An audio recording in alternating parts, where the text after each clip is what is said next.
Okay, good. Okay, hi everyone. Welcome to the welcome to the May meeting of the Woodstock Housing Committee. We'd like to welcome Steve, Sarah, and Sheila from Fisher Associates, which is the engineering firm the town has hired to study 3 town-owned parcels for suitability for housing. Those parcels are, in case you don't know, the Mountain View parking lot, 11 acres on Xena Highwoods Road, and 31 acres in Xena. And we're also joined by Kai Lord Farmer of the Ulster County Planning Department. And thank you all for coming. So we're here tonight to discuss 3 things. The first thing is a needs appraisal, which is a way to quantify how many new affordable housing units we need in Woodstock. Second, we have a bunch of questions for Kai, which he has agreed to do his best to answer. Questions like, how is eligibility determined for housing? And then the third thing is an outreach discussion, which may not be as interesting to all of our guests tonight, but it's important for us. So in 2009, based on the Ulster County Needs Assessment, Woodstock needed 139 rental units. These are affordable housing units, and 118 for sale units. And I'm sure those numbers have gone up since then. So to start with, we have a couple of preliminary questions for Kai. So we're hoping you can explain to us, since we are not necessarily experts in needs assessment, how is the needs assessment used?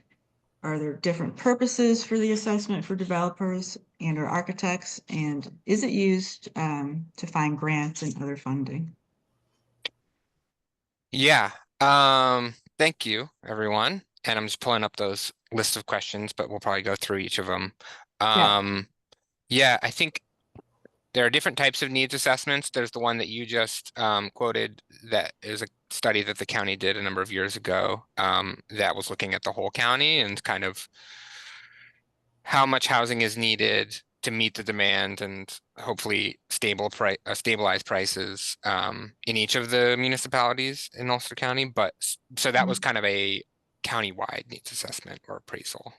Um, a needs assessment for a particular municipality and a particular project, which I think Fisher brought up in terms of kind of what information would be helpful for them to understand what the need is in the town of Woodstock specifically, and then help kind of craft what is possible on these sites based around that need. So I'm imagining, and I'd love for folks from Fisher, the Fisher team, to jump in here if you want. But I was imagining that for you, what you're really looking at is demographics, so like household size, so and how that corresponds to the unit size, right? So if you have a bunch of, you know, 55 to 70 single households, then we should be focusing on that need and building 1 bedrooms and studios and things like that. If the need, this is all hypothetical, if the need is that there's not enough housing for larger families with 2 or 3 kids, then we should focus on 2 and 3 bedroom units and that kind of thing. So I think what I'm happy to help with, pull together for the Fisher team is, what do the demographics look like in the town of Woodstock? What are the income levels? And then how do we design a project that is really going to meet the specific need, not just affordable housing in general, but the specific need of residents in the town. So that's an explanation. Great. Fisher team, do you want to jump in here at all? Yeah, I think that is Kaya really good. Like that absolutely speaks to what our goal was and trying to get a sense of, what the needs are for the town. One other thing that has come up is what percentage or number of those units should be ADA accessible. And in addition to that, if we end up going with something that's multi-story, if there should be elevators considered, which will come more into play when we're looking at the budget that we put together for this. So if we were to go through those demographic data points, household size, age, income, disability, but specifically ADA for access, for like first floor access. Okay. Anything else in your minds? Those are the kind of key ones. And then income, of course. Oh, I said that.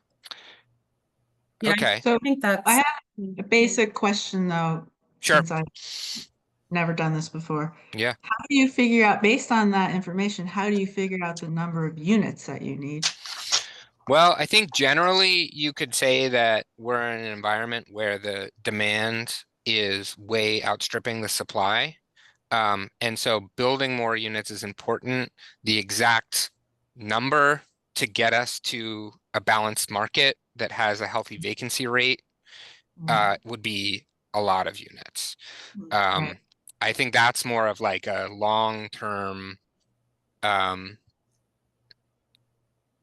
what was the number we It had? was 139 rentals and 118 for sale So if units. we got anywhere close to that, that would be Right. very exciting, Amazing. right? Yeah. So I think over a certain period of time, not right at once, obviously, but I think the methodology on how you determine like number of units to meet demand is pretty complex. We probably would not be doing something Right. like that. But what we will say is like, look, this is how many we needed 5 or 6 years ago.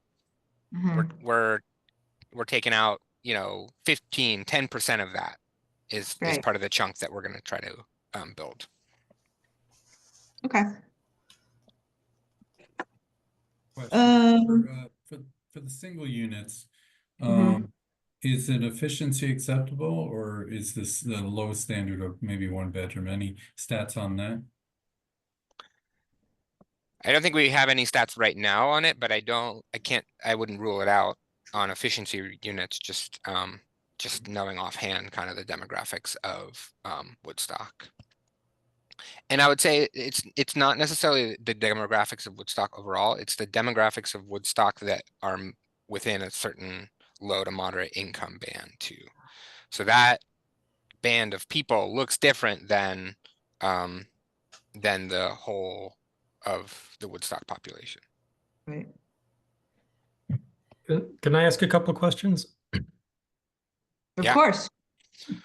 One is, I did look through the methodology of the one that was done in 2007, and it's way beyond what we could do, but also very speculative in any event because they're trying to understand what's going to happen in the future in a way that creates it requires really strong assumptions. And so what I want to make sure is that we sort of don't get caught without what we need to explore every funding opportunity possible. I don't know what developers need to say that they can do this. I don't know what granting agencies need. And seems odd just to base it on current demographic data because, a lot of people don't live here who want to because they can't afford to. And so those people aren't in the demographic data. And so I'm just saying, wanting to get a little bit better understanding of what we need to have all our ducks in a row when we start looking for funding for the project. Gotcha. So, right. Yes. No, we don't want to go with no methodology here. In terms of funding sources and getting prepped for that, for a bigger project, sometimes bigger projects do like a market analysis to see what the demand would look like for like 100-unit development or something. That's another conversation. But and yeah, so I think for funding, for the sources that we would probably be looking at, which is New York State, they only are really looking at income levels and household sizes. They are in some ways restricted from looking at other demographic information. There's protected classes of citizens like seniors and folks with disabilities, but y outside of that, they're not looking at much more in terms of that you can propose on here's the housing population or here's the population specifically that we're trying to target. Is it senior residents? Is it bigger families? But But I don't think it's gonna restrict us if we don't have like a detailed market analysis or methodology to go get those funding sources. If you say you're building a project at 80% or below AMI and it's X number of units, that's really what they're looking at. And they Okay. said, you know, great, as long as it meets design requirements and things like that. But 80% AMI is of the county? That is of the county, yeah. And so, you know, we have a little flexibility to design this project in a more specific way. It could be 80% of, well, it could be probably a little bit lower. I think the 80% in Woodstock is probably higher than the county.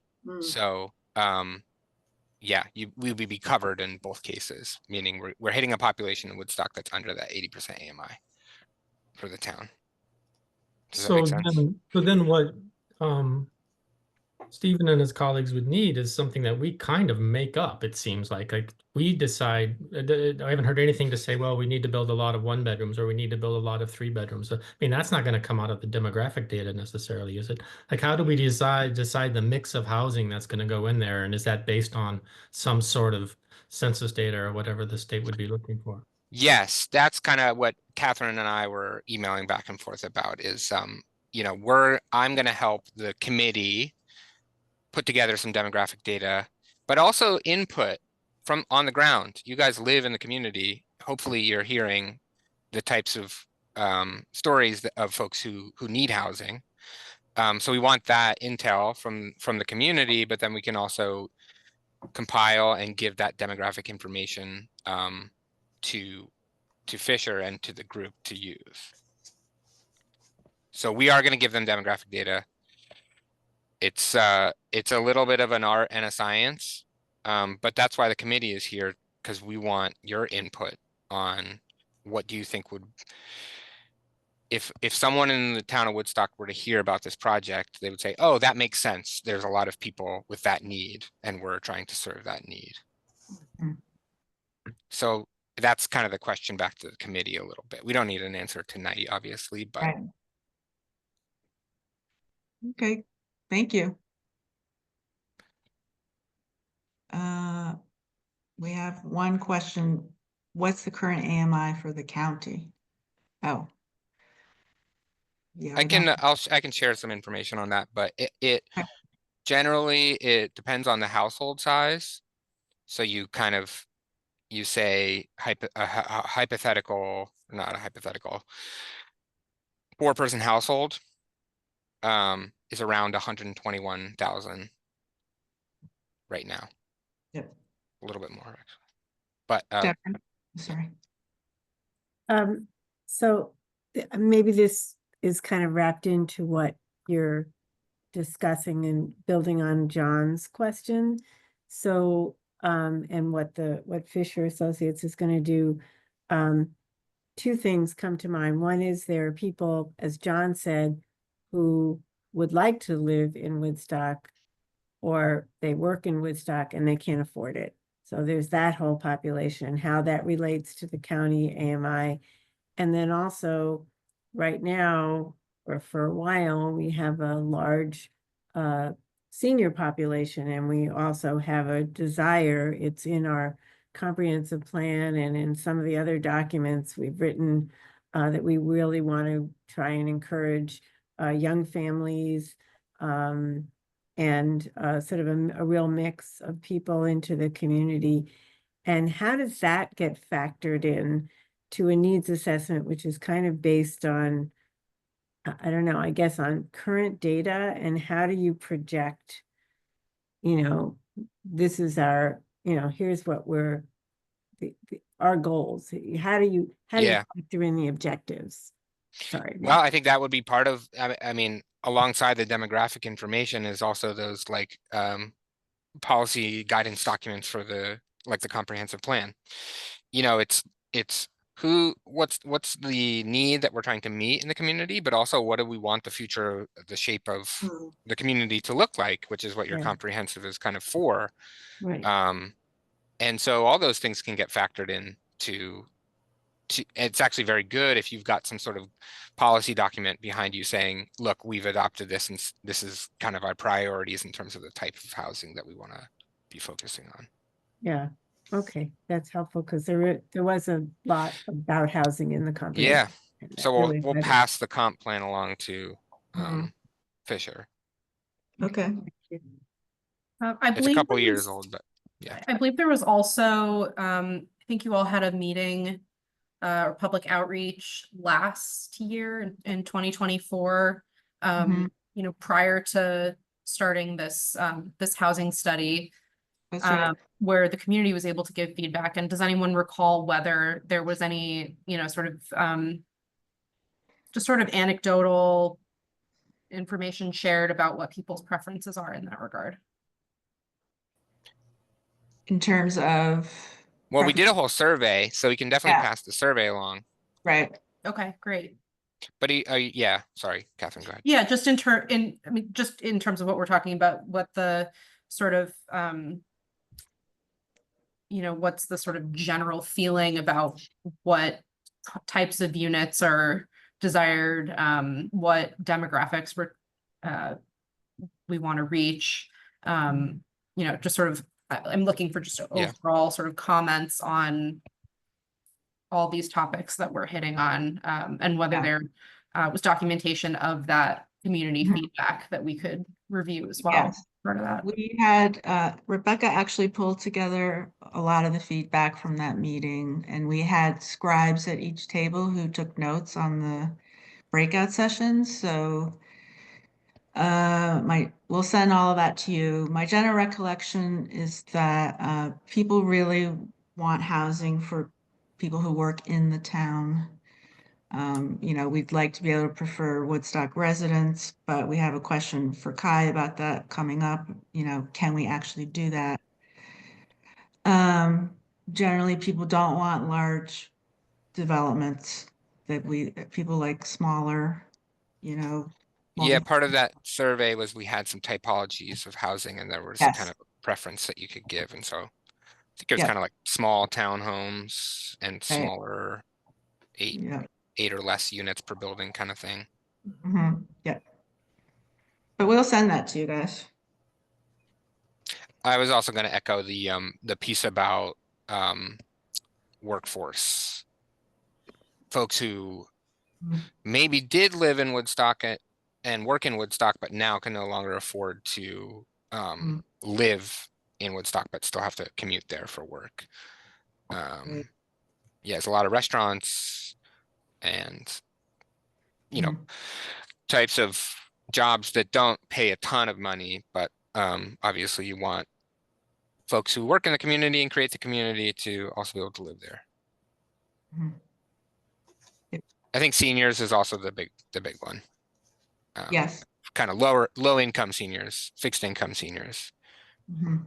But if you listen to what we're saying, there's like no category that's left off. And so we need young single people who work in the restaurants, and we need families, and we need seniors, and the one that hasn't been mentioned that has come up a few times is artists. And so in my view, we have an extraordinary, you know, wide range of demands here.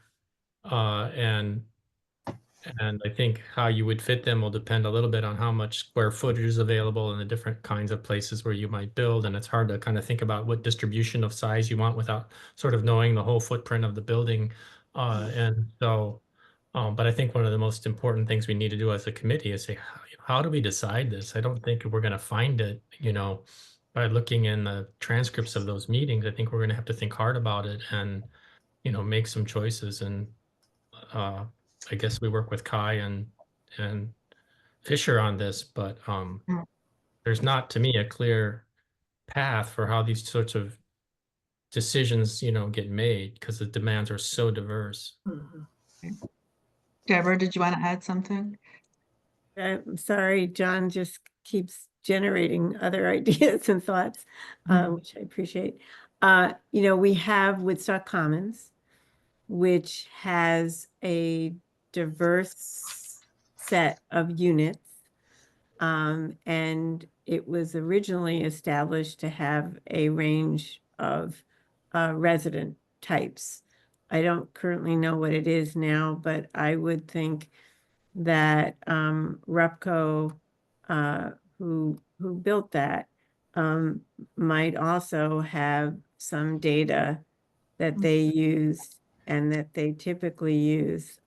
They also understand and understood the sort of small town character that we were looking to maintain, and the green building and all that other stuff.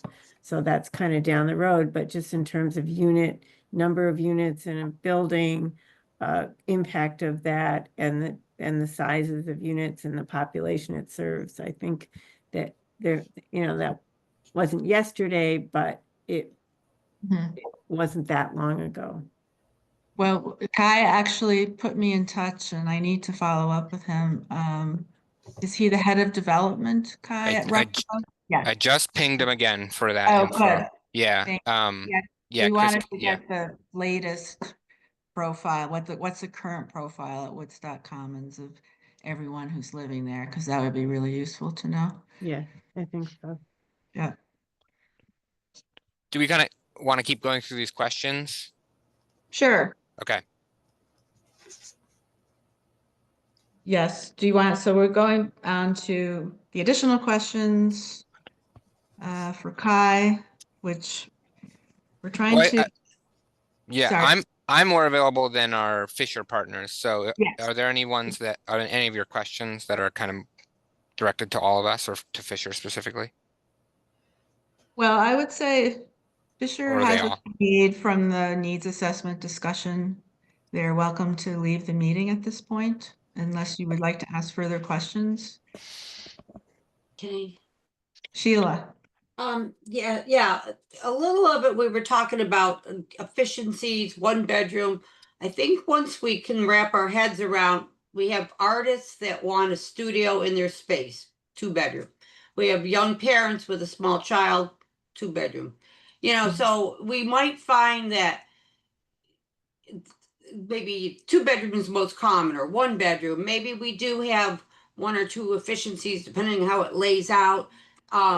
We'd like to find the best mix that people would stay in that unit the longest, so you don't have every 4 months somebody turning over. So we might find, and then I'm not saying we build 9 bedroom apartments, but it gets cheaper to build apartments with more bedrooms because you're not building a whole lot of kitchens and bathrooms. So efficiencies are a lot of money to build. 1 bedrooms are a little less because now you got a bedroom and everything else. And then 2 bedrooms, you're not building 2 kitchens. So, some of this will have to come into play with the overall pricing of the project and things like that. That's great. Thank you, Sheila. Do you have any other nuggets of wisdom for the committee in terms of what they should be thinking about in terms of like the feasibility of the project and anything else like that? Well, there was mention about handicap accessibility. The New York State Building Code tells you that it might be 20% of a project over X amount of units needs to be accessible. But that the code is the minimum. You can always provide more. If you know that you definitely need more, then you can do more than the code requires, but there'll be a minimum requirement. And I have a theory that everybody will be handicapped at some point in their life. A mother with 2 toddlers in a stroller because they're twins. I mean, everybody needs, accessible units for some reason or another. There's also another thing in the New York State Building Code, sprinkler requirement. Come October through January, by January 1st, they're going to be most likely adopting that anything from 2-family on will be sprinklered. So if we build a whole lot of little 1-bedroom houses or little single houses, we don't have to sprinkler them. But if we start going 2 and 3 bedrooms, through 2 and 3 units, then they'll need sprinklers, and that ties into some of our need for the water on the site and taking a look at how will this work. Domestic sprinklers just run off of your regular plumbing in your house. If you get into multi-units, then you need more of a sprinkler system. So there's a lot of other things. Once we start to look at what we need, how can we divvy up these units to make it work the best? Developers will also want to do something big, because the bigger it is, the more money they can make, and then it's the law of economy. they're going to build 2 of these kind of units, they'd rather build 12 because then they'll have it down to a system and just keep pumping them out. So, so those are my 2 cents. One thought there on that was just that we have 3 sites. None of them are terribly big. We're doing the phase 2 on the sites, and maybe down the line there's what we call like scatter site development, where there's 2 that are actually feasible. You bring in a developer to actually develop both kind of at the same time, and there's some like economy of scale there for them. So I just wanted to throw that out there. And then the other thing is 2 of them are a little ways out of town, and I think that would be something that the people who maybe are looking to rent and you guys would have to analyze how well will they rent if they're not within walking distance. So now people need a car, or maybe have like a little shuttle bus that goes around, and so that's just another issue. That one is right in town, it's not big, but the other ones are a little further out, and how will that be? People say, well, they're new apartments, but they're over there. So transportation. There's a lot of decks of cards to shuffle together here. So yeah, I think the other thing that I will gather data on and pass along too is just what the current rental market is right now, like in Woodstock, in terms of characteristics like bedroom size and price, and that will help us determine like how competitive these units will be. I'm sure they will be, because Woodstock is always a hot market. But it'll be good to have that information of like how far under that market rate rent are we actually going to go, and how attractive will that be? Yeah, that's great. will some of the rent that you charge be established by the cost of the units, if depending on the grants you do or don't get? So Right. Yes. Yeah. Okay. And two thoughts here. Catherine, does Fisher have the playbook? They do not, but I was just thinking Okay. I should send it to them. Because the other thing there, just folks from Fisher, is that there are some kind of like case study projects in there that are, seem right, a good fit for Woodstock, other rural communities in the Northeast. So yeah, just some more inspiration. Can I ask a couple questions to Sheila about how things will work going forward? Because Sure. we don't know how big buildings can be or how many buildings will be on the different sites yet. So it's sort of impossible to think about what the distribution should be of 1 bedrooms versus 2 or 3 bedrooms. But is the way it works, you would like give us a square footage and give us some proposals of how that could be distributed? Or how do you go from knowing what's possible on the site in terms of the square footage to thinking about then how you distribute the kinds of apartments across that square footage? Yeah, I can kind of give you some information about that. Like a 1-bedroom ranges from 500 to 700 square feet, and then then a 2-bedroom would be, and then we can cluster them together. And like I know the parking lot site has a height restriction, so we're only going to go up so many stories.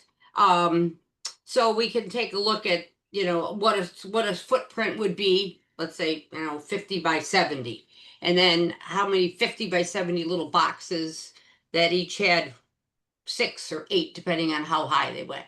I mean, I'm not saying we build a 20-story tower, but then you're getting into elevators for sure, but if you think that people don't mind walking up a flight and a half, then we can take a look at that. But so I can give you and give us in the landscape architect, we could lay out a bunch of little boxes that represent 8 units each, or maybe some of them are 8 units and some of them are 2-bedroom townhouses, and then maybe there's some little 3-bedroom tiny little houses scattered around. So there could be a mix of that based on what people need, you know? Sheila, would you say that it's good, it would be good for the committee to kind of land in a general spectrum of like ratios of 1 and 2 bedroom earlier on, so when you're doing your work that you have some sense of that? Yeah, yeah, Okay, I okay, mean, yeah, okay. I yeah. also just want to say that I think some of this is going to be iterative because there are also site considerations Right. like water availability and topography and geological limitations. Constraints, Yeah, right. exactly. So, I think it's going to be it's not necessarily like a straight line. I think there will also be, yes, it would be very helpful to know generally the types of units that the town would like to see more of, and then beyond that, the type of and Sheila can provide those different types of housing like she's saying, and then I think it just sort of will go through a process where it is sort of a back and forth about, if this is the type of housing that we're proposing on this site, how many units can we feasibly get in based on the site constraints. And so it'll probably, it'll go around a few times to sort of hone in on what's feasible. Thank you for saying that, Sarah. It's never linear. And one last question before they leave. We're always talking about rental in this, but you can also have affordable housing through ownership. And is there any reason that we never talk about that? Because that can also kind of target your audience a little bit more, perhaps towards families, if you're talking about subsidized ownership rather than rental. So how should we think about the possibilities between those two? Well, I think we have talked about, for example, on the Xena Highwoods parcel, creating homes that would be for purchase. So that has been as part of our discussion. How we decide, I don't know but it think, does seem to right. be site appropriate. You wouldn't do for purchase in the parking lot, for example. But my question's a little bit more about, if you want to pursue one versus the other, how does that shape your strategies, for example, with respect to what grants you can get, or what kind of qualifications builders must pass through in order to do one versus the other? Because my understanding is that the programs are that the contractors use are targeted for particular affordable projects, and so I just don't understand how you whether there are constraints on ownership through that funding process. I can try to answer that one. There's funding sources for almost every type of housing.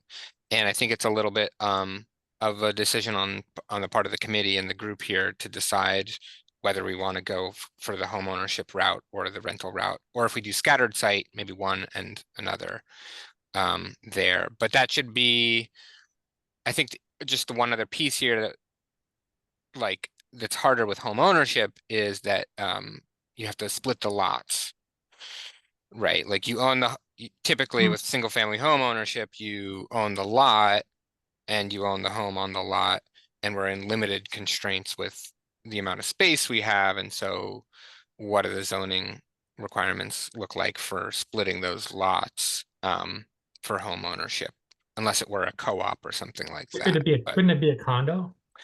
It could, but typically you want condos and co-ops to be of a certain size. Otherwise it's more difficult from a management perspective. So for Woodstock, it just, offhand, I feel like home ownership could work on some of the sites, but rentals seems to be a strong need there. One more, sorry, keep talking here. Home ownership is really attractive to communities too, so there's that play as well. But I think the biggest constraint probably is the splitting of the lots and the subdivision piece of that for trying to do home ownership. Deborah? Sorry, I keep coming up with these things, but you could, for one thing, we do have a Woodstock Housing Alliance in Woodstock. It doesn't, subdividing a parcel isn't the only way to have individual units. If you had right, either you know, some form of multifamily housing where you had a mix of ownership and rental, but also if the Housing Alliance were to own property and then the individual houses or units would be owned by the residents, correct? Or Yeah. rented by Yeah, the residents? right. And there's there's funding sources for co-ops, there's funding sources for affordable condominiums, there's funding sources for home ownership, less so, and there's lots of funding for rentals. So I think that's not as big of a constraint, John. It's more, what do we want as a group to focus on for the needs of the town?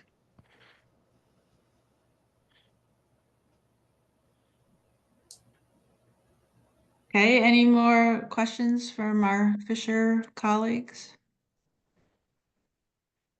Great. Catherine, I Yeah. have one Sure. item. For the Mountain View site, Mhm. it's very small. I know parking's been discussed at the town level. When we look at that site, is there any sort of a restriction that you know of that we should be aware of as far as like number, like how many parking spaces should we try to continue to provide for that location? Is there a number, or is it basically what can we build there? Because I'm I- just not yeah. sure on how, We can- how far do you want us to take that parcel, I guess? Well, I think we need as much parking as possible, so I would say minimum you can reconfigure to make it Right. more efficient, but keep the same number of spaces. And is there Okay. an official count of how many spaces there are? We are? can check with the Yeah. supervisor on that. I am actually meeting with the Complete Streets Oh, Committee perfect. next week, and they have a count of the parking spots in town. So Okay, I don't have the date yet on that, but I'm working on it. great. I have a feeling I the think- official number and actual number used is different, so. Right. I just want to put a different opinion about this out there, because when we introduced this to the town board, we talked about no net loss of parking, but it doesn't all have to stay in that lot. And so I think the point of having the conversation with the town and with the Complete Streets Committee is to figure out what other alternatives could you have, because people really want the parking, but they also really want the housing. And so I feel like there's 3 or 4 suggestions we made at the town meeting when we presented these parcels. And so I would say, if you say to Fisher now that you can't lose any parking, but you have to put housing in there in that spot, that's going to really, kind of. No, John, Yeah. I agree completely. I was being safe there. I think if there's a case to be made, and the committee feels strongly about pushing for some reduction of parking in lieu of housing that is in the downtown, so to speak, so you can walk to services, I think that's great. And hopefully the Complete Streets Committee would be in support of that as well, because they're all about active transportation modes. I mean, we have to present a housing option on that lot, and that's going to reduce the parking in that lot. But Well, there was also we don't want to decide now not to build housing there by saying we can't lose any spots in that spot.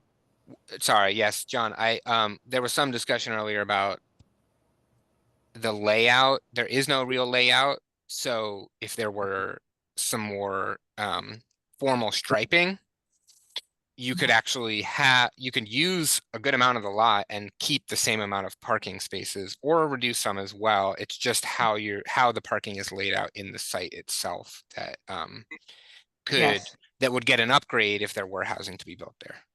Is that right?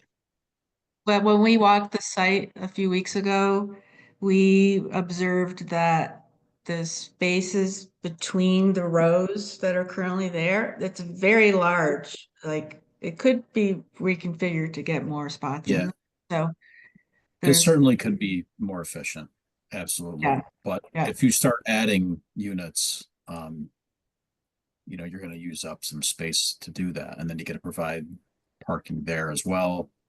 So, That's There's an gonna be interesting, it's gonna be very difficult to try to preserve the same number without losing any spaces.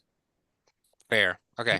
Well, No. if the Yeah. committee is ready to, well, I just know we'll hear lots on the parking issue. So if the committee's ready to Yeah. kind of champion housing over parking, I think that's a great thing. I just don't want it to be said that way though, Kai. I Okay, want the Mm. champion housing and parking. It's not the Okay. case, I think, that we've exhausted our parking options in the town right now. I see. So if we can reline the lot behind the colony and we can reline what's left of this and we can add 32 spaces without really changing anything at the top of Como, and we can think about parking at Playhouse. I mean, Got this is it. why the committee needs to step in with the parking committee and think about what's possible, but I don't think it's either or necessarily. Love it. 100% agree, John. 100%. That's really what we're about, I think. There's also an interesting model where, you know, there's parking requirements too. So a certain number of parking spaces per unit in the town's zoning code. But asking for a waiver from that and then kind of what we call unbundling parking. So you have a unit that you rent, and if you want to rent a parking space as well, you do that. But it's not a given that you will be given a space. So it kind of levels out these other transportation modes. You can save costs by not having a car or something like that.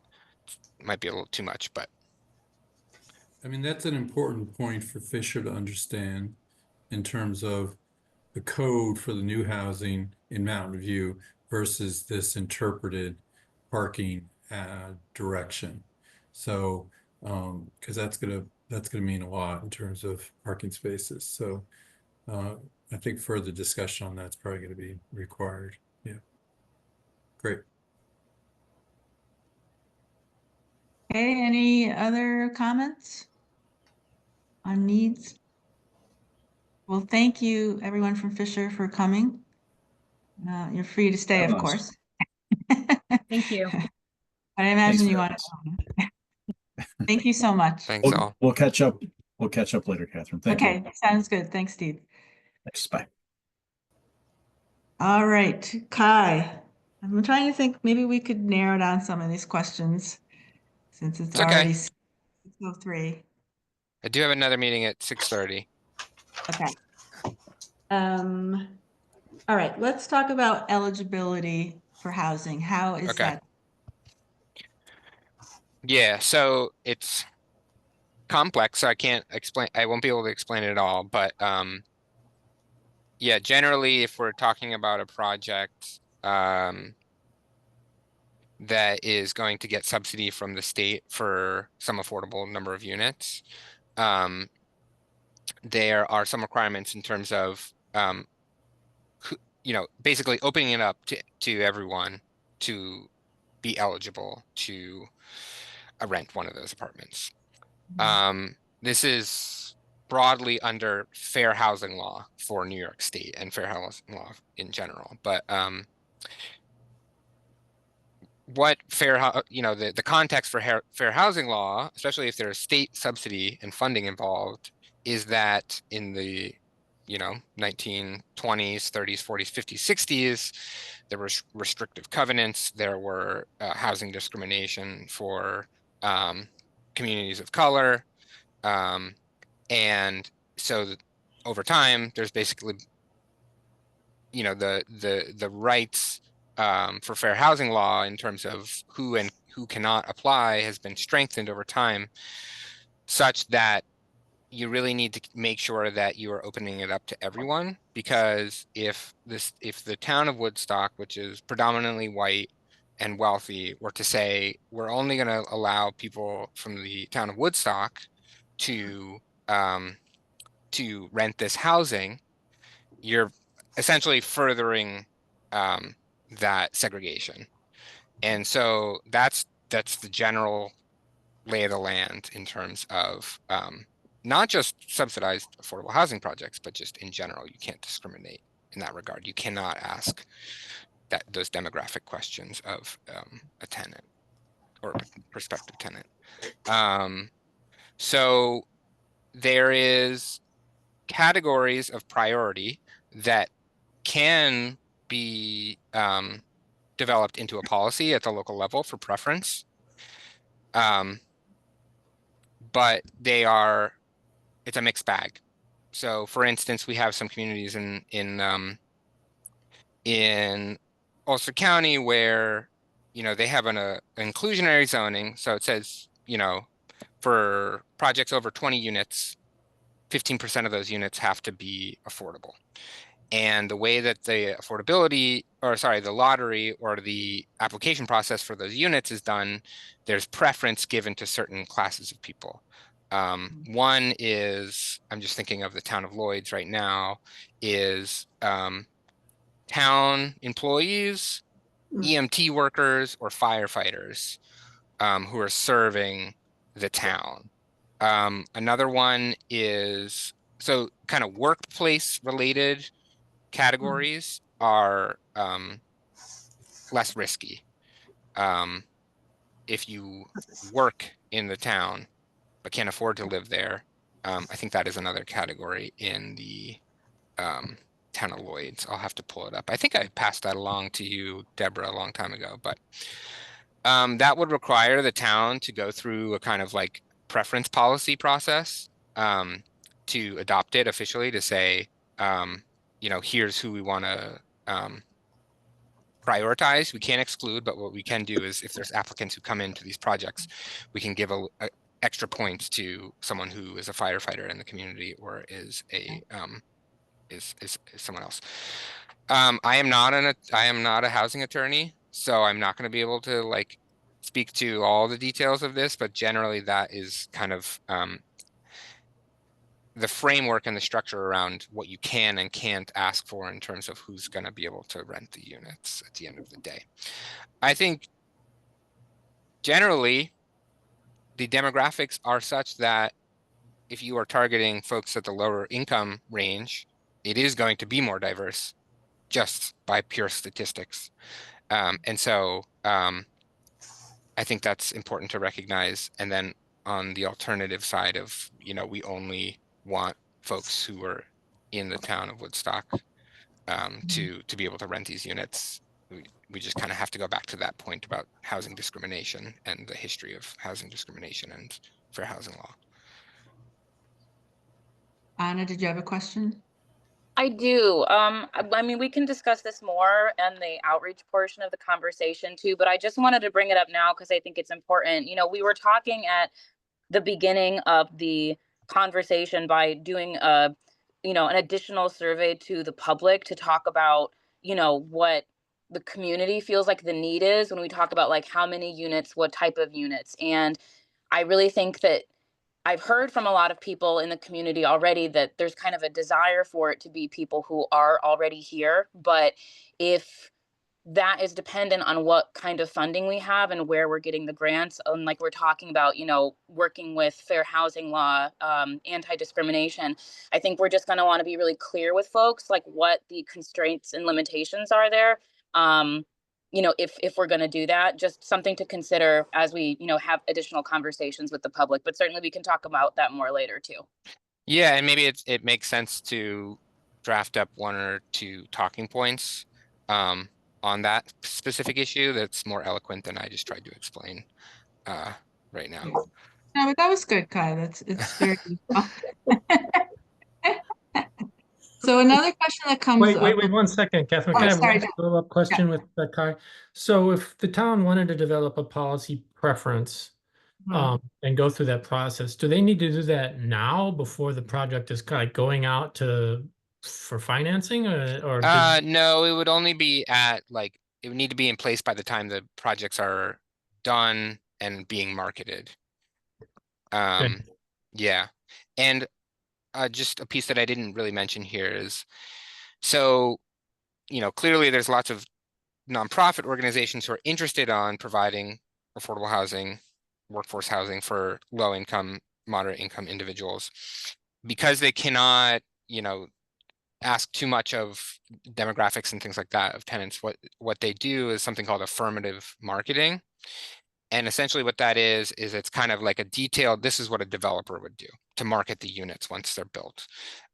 They would kind of put together what they call like an affirmative marketing plan that says, we've kind of inventoried all the local organizations, local businesses that are in the town, and we're going to do outreach specifically to those businesses and those community members to kind of say, like, you know, anyone could apply to this, but we're going to make sure that we're reaching out and seeing and making sure that these organizations are spreading the word about these vacancies and applications.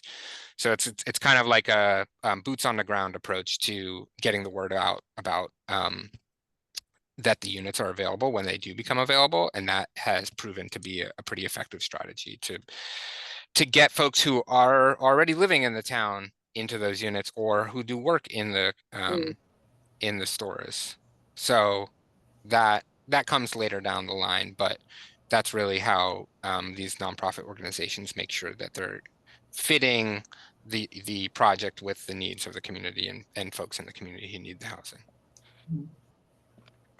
Yeah, so basically you're marketing to the community and Exactly.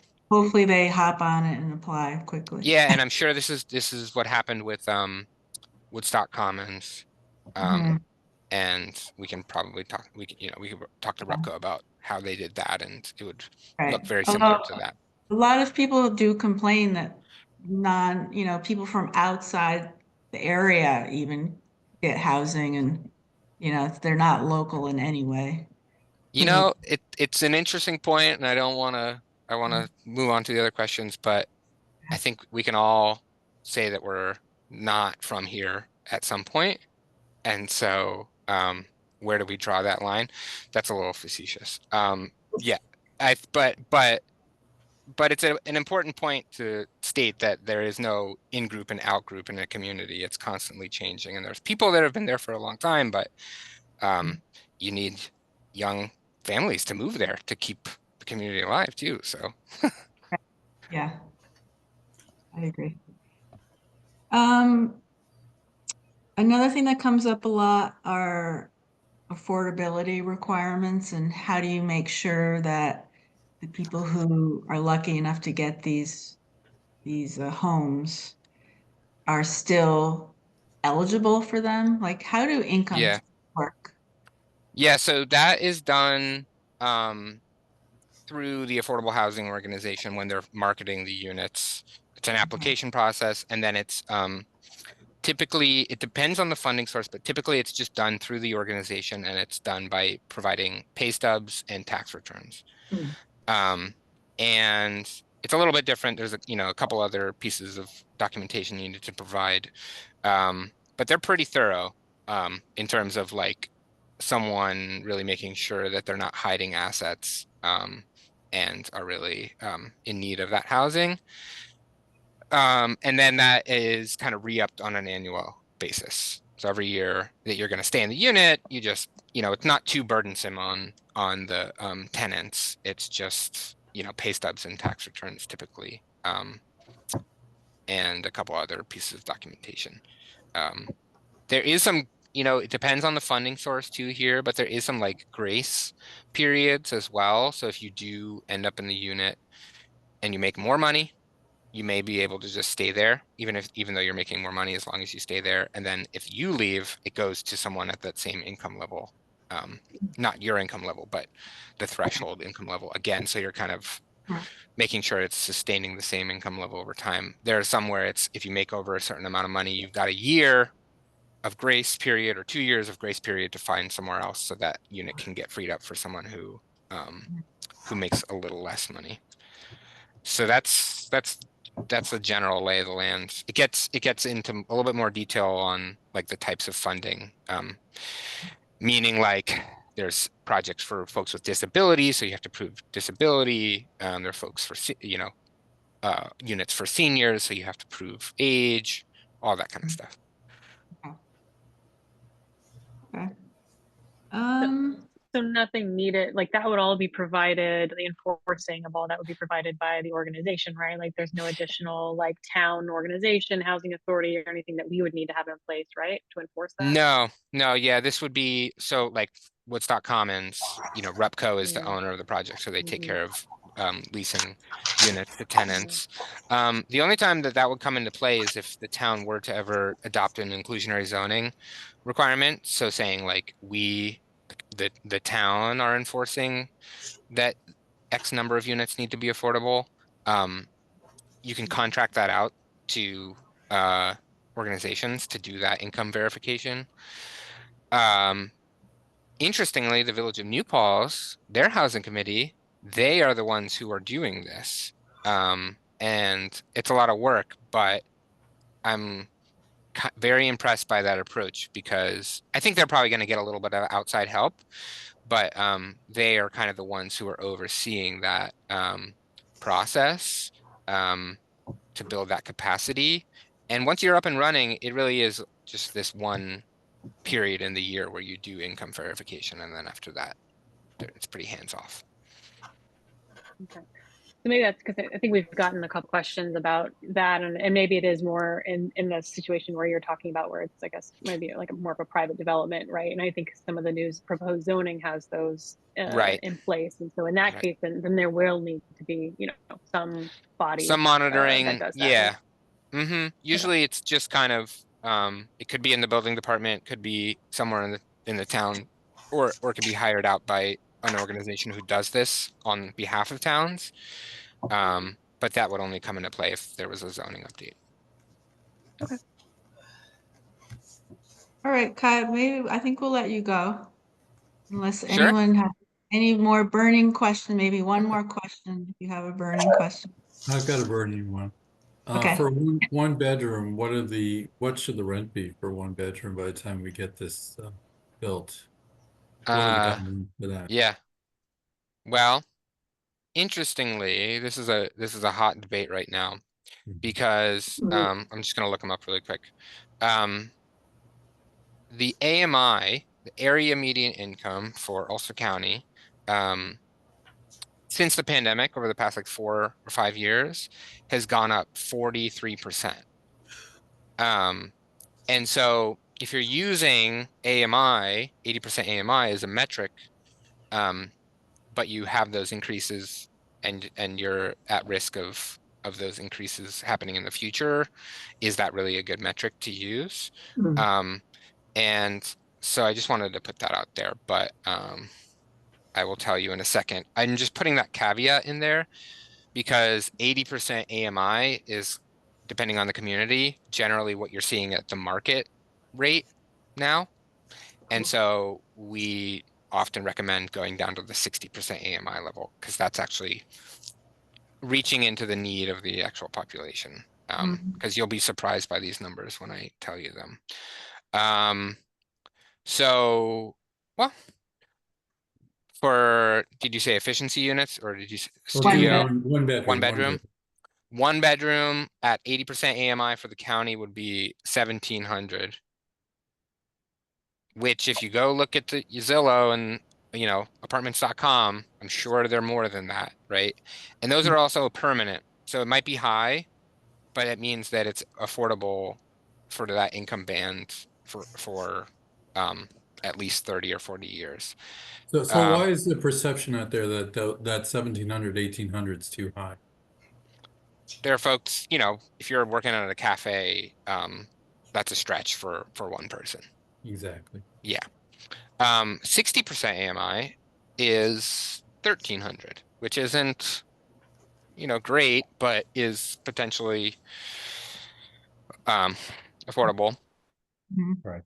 I think, yeah, exactly. So we're generally like 60% AMI for rentals, definitely. For home ownership units, maybe 80% AMI is it's like appropriate. Poughkeepsie or Kingston, which is where a lot of people have to move to. It is more like 1,200, 1,300. So. Okay. Yeah. So I'll try to pull it together like a snapshot of what the rental prices are in Woodstock right now, but I imagine a good amount of them are higher than Yeah, they are. even 1700. Thank you. Yep. Thanks, Kai. Deborah, I was Sabina, sorry. I know we have the same hair. But you're right on top of each other on my screen. Hi, Kai. Nice to see you. Hi. My question is about this AMI controversy, which I've been reading a lot about in the news. Yeah. Do you think that there will be some change in what AMI is? I understand the objection is that because so many weekenders and COVID people have moved to Ulster County, that income rates have gone way up because Right. people are working remotely and they're not local workers anymore. So is there what do you see in the future with that whole thing? Is there anything happening at the legislative level, or is it just going to stay? Well, so it's really town by town, right? So like where that AMI comes into play. So like the controversy you've probably been reading about is City of Kingston, which is at 80% AMI. Village of New Paltz, affordable starts at 60% AMI actually. So it's up to the town on how you want to approach it. I think there's two ways to approach it, but AMI is a consistent number that comes out from the federal government every year, and that's why everyone uses it.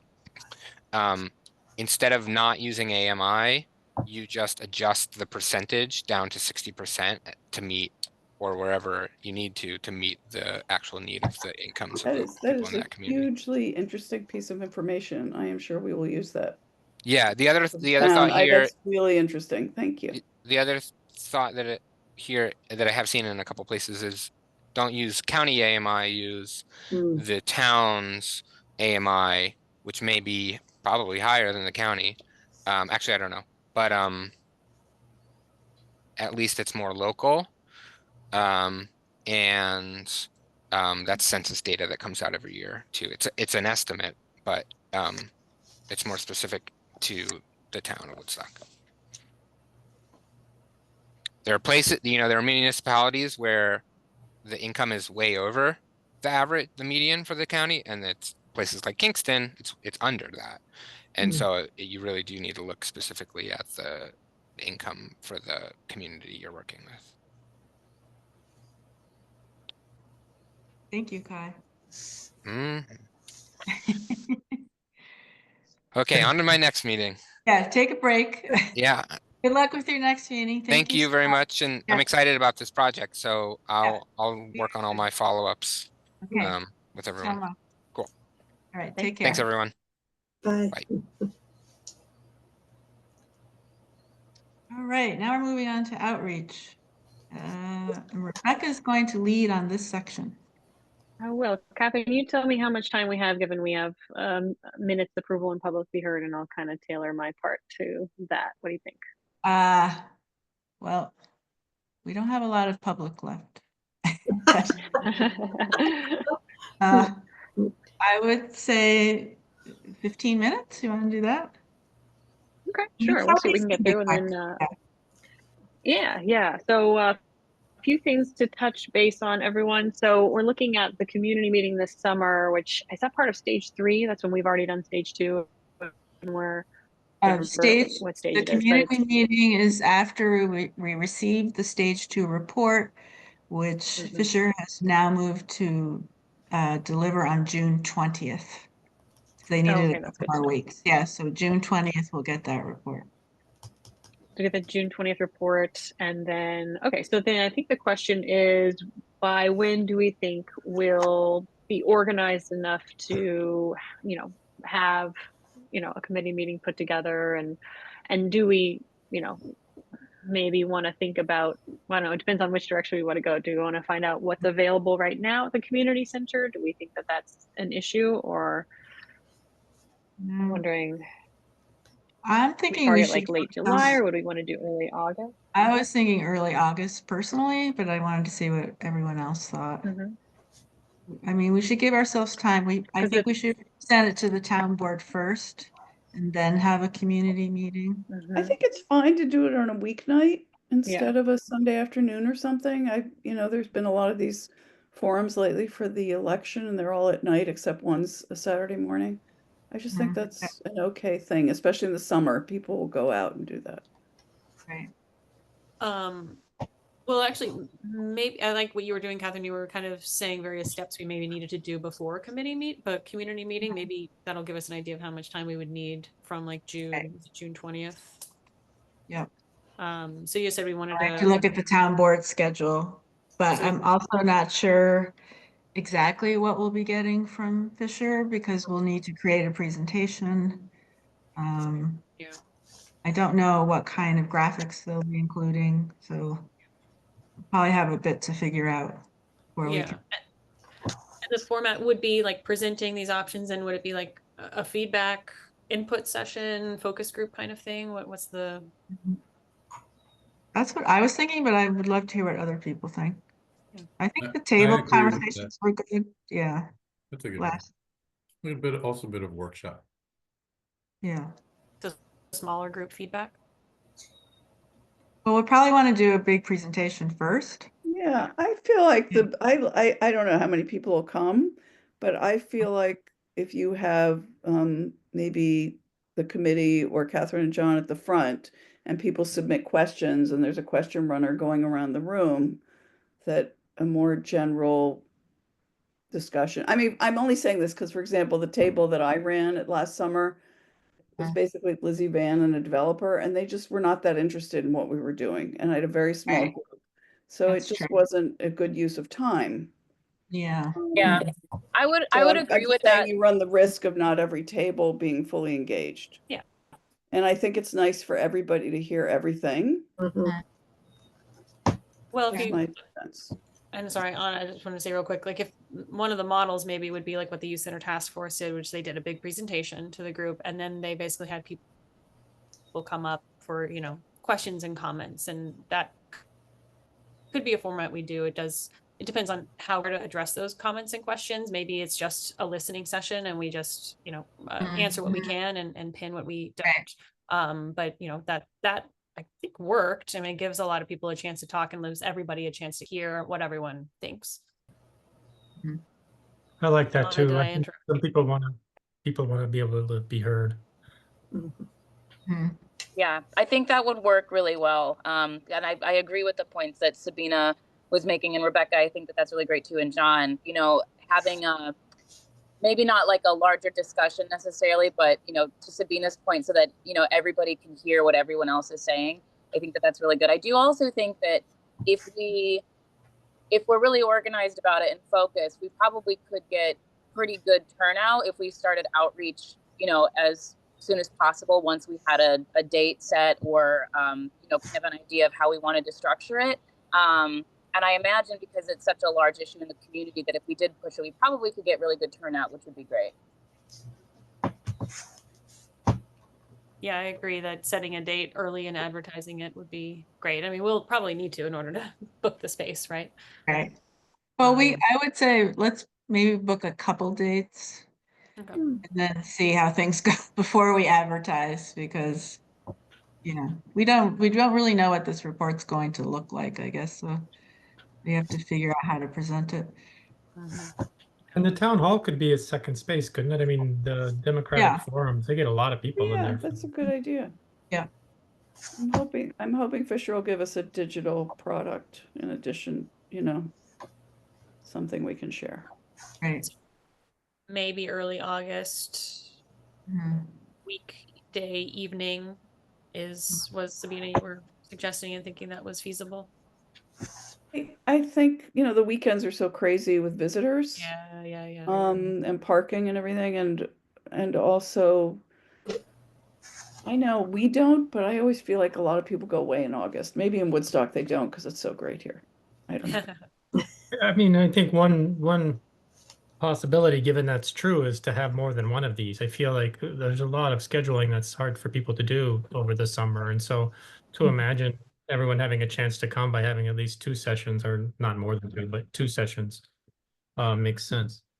Yeah, I thought it was Sure. cool the way the Democrats did it, that they doing 4 events and everyone is a different subject. Yeah.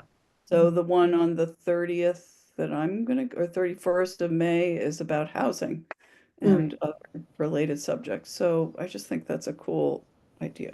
I like the idea. Can work. We can have a subcommittee meeting and talk about it more. I'd love for us to do a Be fun. series like that. Yeah, like 4 topics of like Yeah. housing in general. I don't know if that works with this one, but I like the idea, John, of maybe doing more than one, but alternatively, I mean, if we can at least make sure that this one is, you know, recorded. I know the Democratic one was, I know the Youth Center Task Force was. I don't think you can interact here on the Zoom side of things, but at least people can be there and there's a recording afterwards for awareness, and there's always ways to give feedback in other ways. So I would advocate for that. I don't know what kind of setting up and logistics we have to do to get that, but I would hope that we can make that happen. Yeah, I would agree with that, Rebecca. I think that having a digital copy of the presentation and having that available to folks, and in any outreach we do, we can also include that in that. But I think that would really work well for a lot of people who might not be able to make it, or dependent on how many of these that we're able to have. Yeah. I think one of the keys also is whatever dates we choose, let's make sure Kai's available.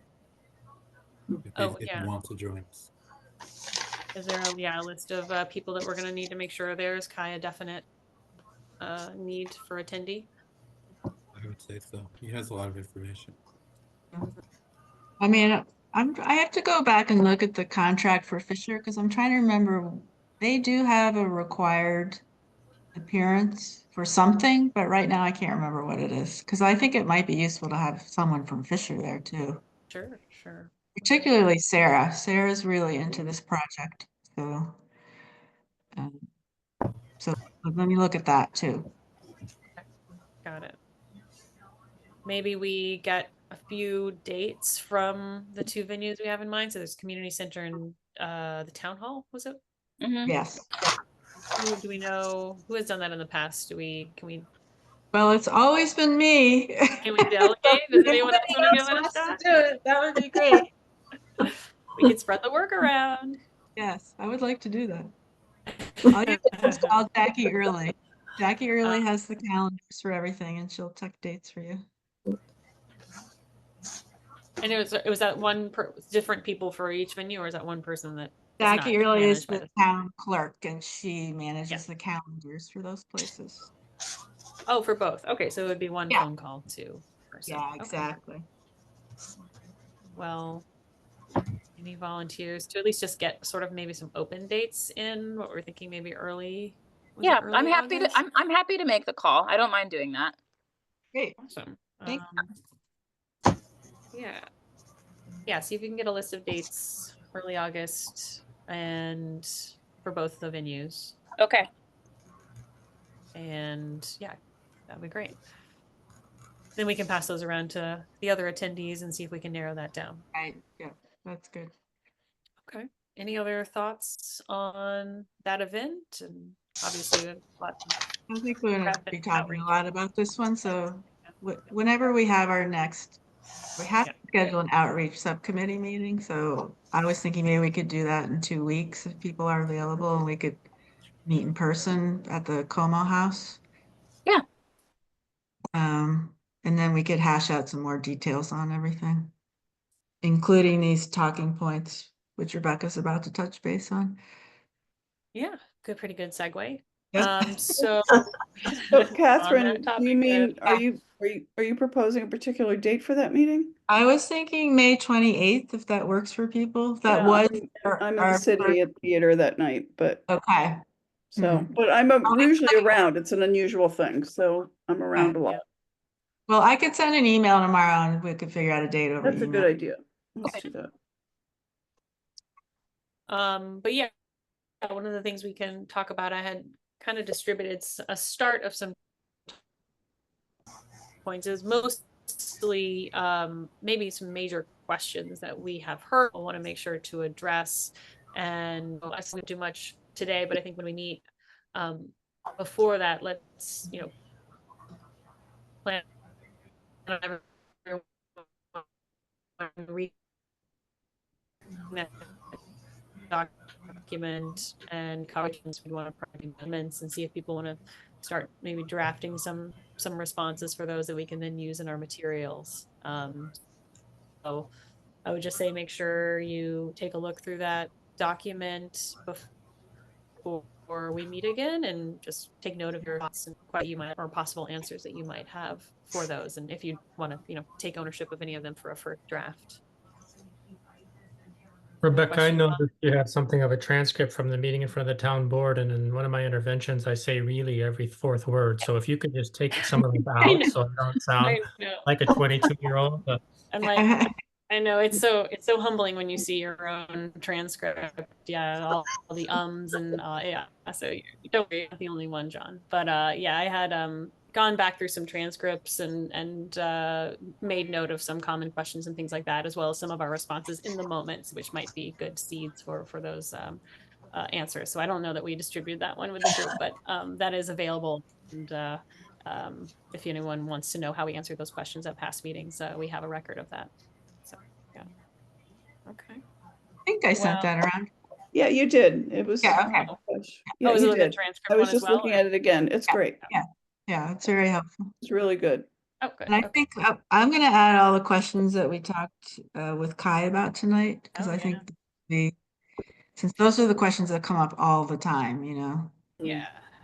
And then it's a living document. So as we get new questions, we'll, get solid answers for them and circulate that wherever we can. And yeah. And one way in which we can circulate those ideas is a website. So I have, it's just a bare bones structure of a website, and I wanted to kind of show you what it is. And again, I think this can really, for our purposes, especially for what we're doing this summer with this project and our goal in getting this information out in a clear way, I think we don't have to make it an amazing, very detailed website, but I wanted to share maybe the structure that I had in mind and see if you had any ideas on whether it covers everything, if you'd add anything, and any comments on it. So just note that this is no branding or anything on this, nothing really even text wise, but I'm going to share my screen just to kind of show you maybe what it could be.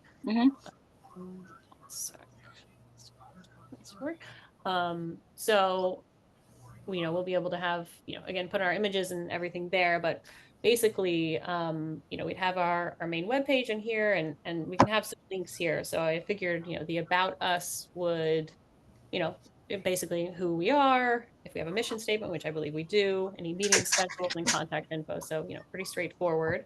Current projects, of course, right now we've got our town-owned parcels. If there's something else that we're working on or we want to advertise, we can have that there, but it does seem to be the main thing that we're trying to publicize right now. So that would then take us to a dedicated page on that. And I think this is where we want to kind of think about how we want to present the material and some of these questions. I think doing it linearly may not even be the best way. So maybe we can start to think about the best way to do it. But obviously we're going to want to give people, summaries about what the project's all about, or the timeline, what the different stages are, maybe in FAQs, things like that. So, I mean, this is our main chance. And this doesn't have to all be on one page. We can sort of link out and separate the information in different ways and make it more digestible, I think, which would be the goal. But maybe think about, especially as you look at the talking points, what are some ways to group some of these topics and what would make sense as a flow for walking people through this project that we're working on. About us, current projects, and then a place for any of our past work. We could have, we can put links to our YouTube meetings, summaries, to documents, minutes, things like that. I know it's all on the town website, but it could all be in one place here as well. And all of our newsletters we can of course link easily, and if people want to catch up on what we've been talking about as well there, and any other documents that we'd want to share. Obviously, again, a lot of those are on the town board website, but we can organize them in a way that makes sense. People always want to go here. We can send people to this page for referencing any documents. And then we could have a resources section. So in our newsletter, I think we've had 1 or 2 spotlights on other communities, but I think it'd be great to sort of continue to showcase some other communities and their stories of what they're doing around the state, and how they're tackling the housing affordability issue. And then maybe even in the news as we see relevant things locally or even nationally that we would want to provide for our audience, and with an effort to sort of educate them on housing. So anything we feel relevant, I think we could definitely put in there.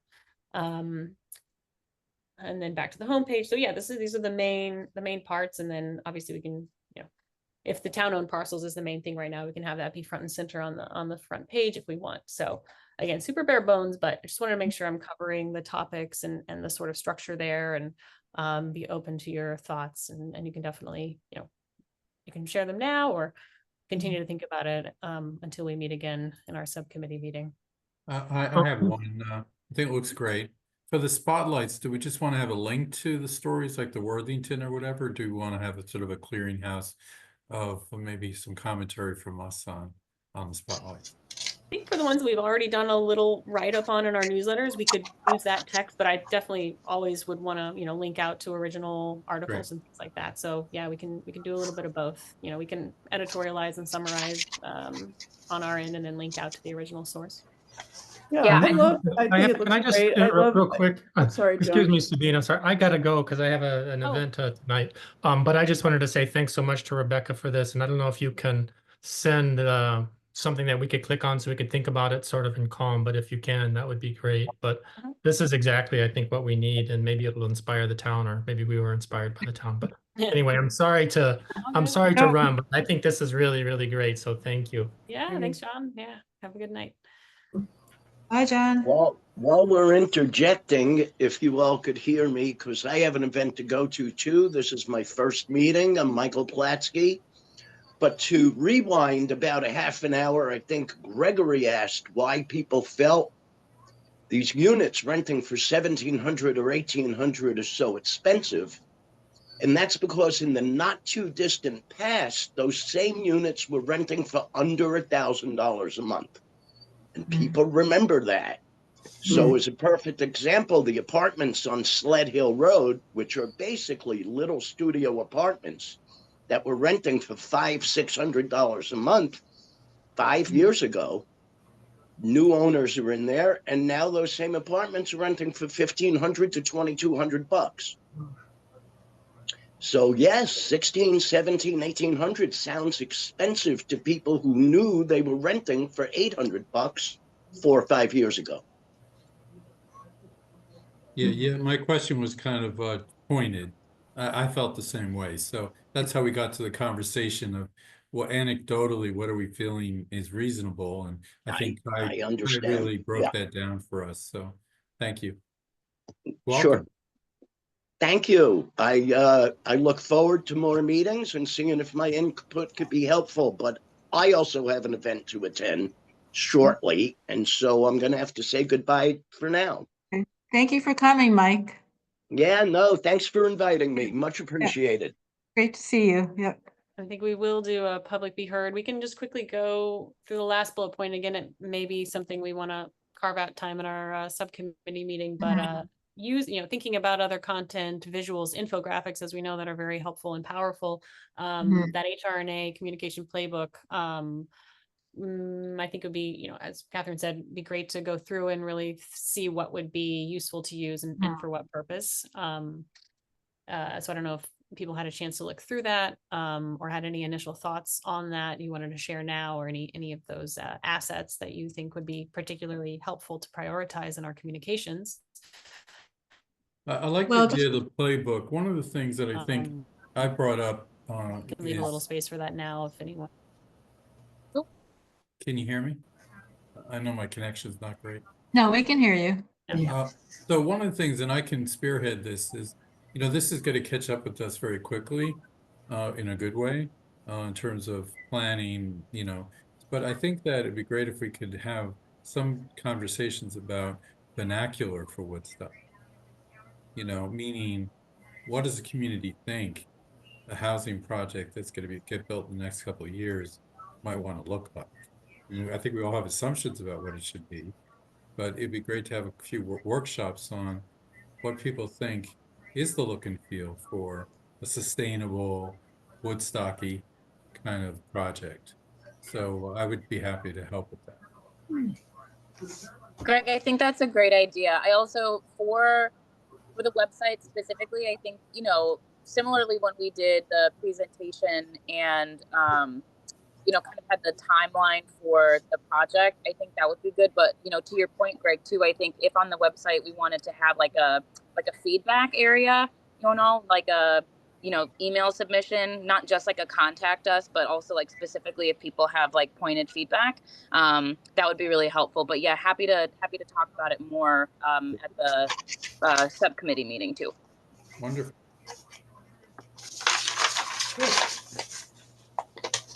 Okay, so I think we're done with outreach for now. Thank you so much, Rebecca. Thank you, everyone. Yeah, thank you. It's wonderful. Great stuff. Now we are going to approve, I hope, the meeting minutes for March 26th. I motion to approve.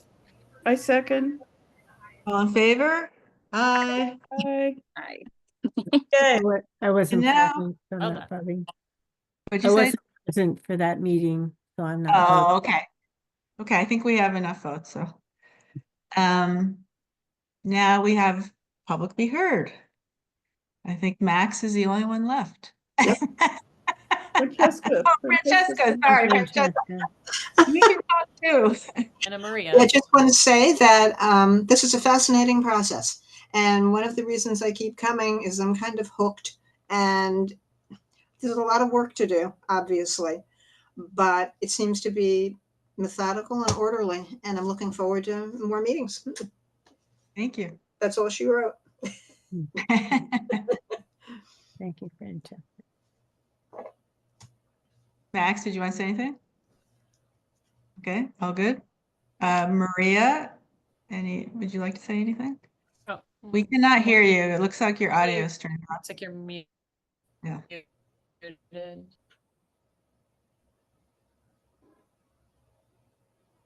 Hmm. You wrote questions in the chat. Yeah. Maria said she was an architect and she was interested in our projects. So Should we try But to I- address questions in the chat? yeah, I asked her to write to us at housing at Woodstock, New York, so.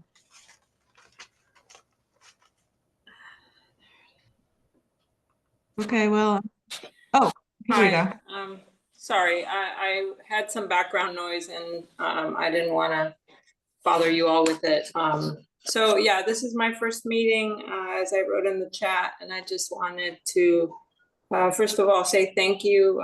You all seem to be handling this complex housing shortage issue in a really measured, professional way. And I would like to be more involved, and I will write an email. And to the point, I forget who that was that just said about, sustainable or ecological practices.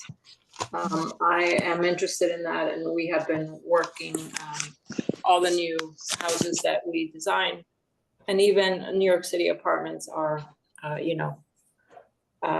keeping all of those new measures and making them as eco-friendly as possible. Great. Thank you. Thank you. Alrighty then. Yeah, I Do don't we think have we a can't hear motion you, to- Max. We can Sorry, see you talking, Max. but I can't hear you. Sorry. Oh, it's Max. Do you want to say something, Max? Well, I don't think the audio is working, unfortunately. I see. Yeah, you're unmuted, but we can't hear you. Yeah. Dear. I had that problem on my computer. Sometimes the little caret next to the audio button that gives you a menu, and maybe you select a different microphone. Sometimes that works for me, but I don't know if that's. Okay. For another driver. Oh, That wait. work? Oh, Yeah. Rebecca, did that work? Yeah. All right, and you can't see me, right? No, I can see you. Yeah. I can't see me on here. That's really bizarre. The whole meeting, so I was eating carrots in front of you guys, sorry. Thank you all for all the work you're doing. It's amazing, a lot. And hopefully it will all come to pass, that we'll have some good things happening. The only thing I wanted to mention, I mean, there's all the obvious, I think the demographic stuff of second home ownership for many, many years. Rental market stunk. I'm a renter. Before Airbnb even came in, just wanted to mention that, but also that the school district is, you know, or at least a few years ago, just so you know, was, had a 50% poverty level demographic. Now that might, you know, Woodstock has always been the wealthy part of the 45-minute expanse of our school district, but just be aware, there really is some real poverty in our area. And I think you could get updated demographics. The other thing I was going to mention, I'm sure you're aware that sorry, the school is putting up the $70 million bond, and within it is contemplated the closure of the school, the elementary school in town. And Catherine, I don't remember if we talked about this, but I've understood that there's actually deed restrictions. But I think that the deed restrictions, whoever donated the land to the school district 75 years ago or 50, whatever it was, there are some deed restrictions. I believe, though, it may allow housing, but just know that should the school close, you know, in a couple of years, that definitely check the deed on that, because that could be an opportunity. Well, Ontiora sent a whole big newsletter about it, and they say on the back page it can be used for housing. Oh, okay, good. So there's your answer. Yeah. Okay.